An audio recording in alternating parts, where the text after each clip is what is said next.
A todos os apaixonados por uma tragédia, aqui a gente tem um dos romances mais interessantes escritos na história da literatura russa, pelo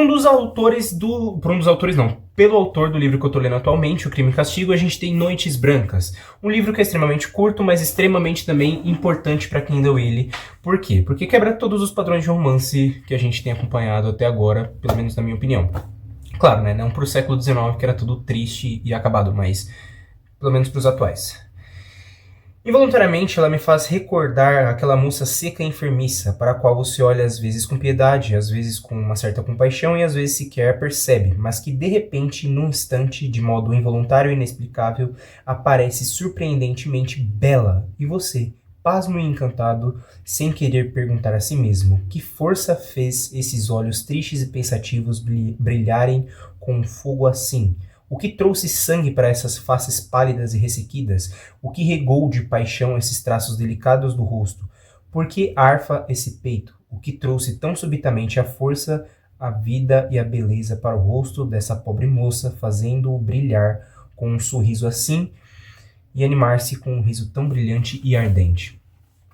Noites Brancas. Do que fala esse livro, basicamente, pessoal? A gente vai falar sobre o nosso personagem principal, que é um personagem sonhador. Ele mora em São Petersburgo, na França, uma das cidades mais reconhecidas ali da França, que com certeza é a cidade principal das obras do Dostoiévski, do Fyodor Dostoiévski, conhecido por vários livros também.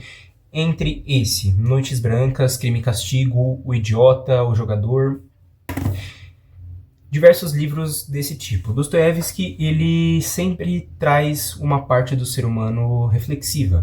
Os livros do Dostoiévski, no caso, esse em questão fala sobre amor, mas ele sempre vai trazer uma filosofia de vida, uma reflexão sobre o comportamento do ser humano em determinadas situações. O Crime e Castigo explora a loucura, e esse explora um amor decadente, que a gente vai perceber que nem sempre é amor. E o Idiota e livros como A Memória do Subsolo vão tratar sobre tudo que permeia a existência do ser humano, na realidade. Começando para falar dessa edição aqui. Essa é uma edição que eu acho extremamente bonita e confortável, uma edição da 34, que eu gosto demais, não só por conta do conforto que traz a leitura, mas também por conta que ela traz algumas imagens um tanto abstratas, tanto da personagem que seria a principal, né, a Nastenka, como das noites em si, as noites brancas, né, as noites que trariam cor, digamos assim, para a vida do personagem principal, pelo fato de ser o ponto alto da vida dele. A gente vai falar sobre esse personagem principal, que ele é um sonhador, ou seja, a vida dele basicamente, antes do livro começar, é olhar para as paredes do apartamento pequeno dele e sonhar como a vida dele poderia ser, sonhar como poderia ser a vida dele com um romance, com um grande amor, ou com um grande ponto alto, um clímax que traria sentido à vida dele, teoricamente. Até que certa noite ele está andando por São Petersburgo e ele encontra uma jovem moça chorando por algum motivo. Ele encontra uma moça triste, a Nastenka. Nastenka é uma moça que impressiona ele pela beleza dela. E ele se compadece da moça, ele se compadece dela, ele toma as dores dela pra ele e ele se apaixona por essa moça. E eles começam a discutir sobre um monte de coisa ao longo dessas noites, coisas como o amor, como o sentido da vida deles e coisas do tipo, e a gente vai vendo que eles vão desenvolver um tipo de relacionamento, né, um relacionamento comum para aquela época ali, século XIX. Então e eles se encontram sempre durante essas noites e começam a conversar sobre isso, até que ela começa a contar para ele uma história de amor, que eu não vou me afundar muito nessa história que ela conta para ele, para vocês não receberem história, mas ela vai contar para ele uma história de amor que vai vir a calhar no final do livro, também não vou explicar o porquê, mas a gente vai acompanhar aqui o Fyodor Dostoiévski, o Fyodor Dostoiévski, não, o nosso personagem principal. Por quê? O que acontece? Ele se apaixona por ela, só que a gente percebe que esse amor que ele tem por ela é mais um reflexo dos sonhos que ele tinha e um reflexo dos pensamentos que ele tinha quando ele estava sozinho, do que um amor por ela em si. Ou seja, ele procura nela a imagem que ele criava quando ele sonhava e quando ele estava sozinho, basicamente. É como se ele se apaixonasse mais pelo ideal dela do que por ela em si. E eu achei esse tipo de exploração, esse tipo de outro lado do romance que o Dostoiévski trouxe para essa história muito interessante. É o mesmo que a gente vê, por exemplo, no Morro dos Ventos Vivantes. Para quem lê o livro, claro, né? Porque se a gente for confiar nos filmes, a gente não vai gostar da história. Mas que é o quê? A gente vê um amor que você não, que é mascarado, é um amor que você não sabe se é um amor ou se é outra coisa. No caso, o Morro dos Ventos Vivantes é diferente por quê? Porque ele fala sobre um amor mascarado e encoberto e camuflado por um ódio, por um rancor, por uma coisa assim. Aqui a gente vê um amor que ele parece inocente e parece que ele desemboca num final não tão esperado, porém a gente descobre que na verdade era mais um sentimento baseado numa busca incessante pelo sonho do que um amor de verdade, porque por um reconhecer a outra pessoa, por um buscar conhecer a outra pessoa ao invés de fantasiar com os sonhos que eu tenho que ela seja, basicamente. E essa história fica cada vez mais triste quando a gente para refletir que esse personagem principal tá pautando todo o sentido da vida dele nesse romance de 5 noites aproximadamente. Acho que são 5 ou 7 noites. Ou seja, toda a existência dele, tudo que ele poderia ser, tudo que ele poderia conquistar, ele coloca nessa garota que ele mal conhece, que ele não faz questão de conhecer, que ele e que ele espera que seja o que vai trazer sentido para a vida dele. São 5 noites.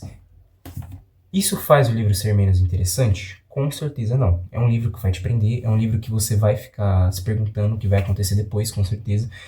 Não no sentido thriller, não no sentido suspense ou coisa do tipo, mas porque cada noite, né, traz uma revelação a respeito tanto da história dos dois quanto a respeito da história da Nastyenka. Eu gostei bastante do livro. Esse daqui foi o livro que me introduziu à literatura russa. Foi o primeiro livro que eu li, agora eu tô no segundo, né, que é Crime e Castigo. Eu tô demorando pra caramba pra ler, porque é um livro bem cansativo, na minha opinião. Gostei bastante, gostei da forma que o Dostoiévski detalhou esse livro, por quê?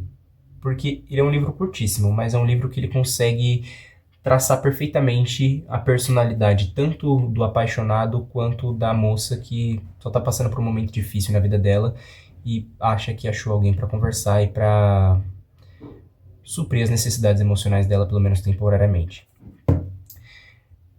Gostei bastante do livro.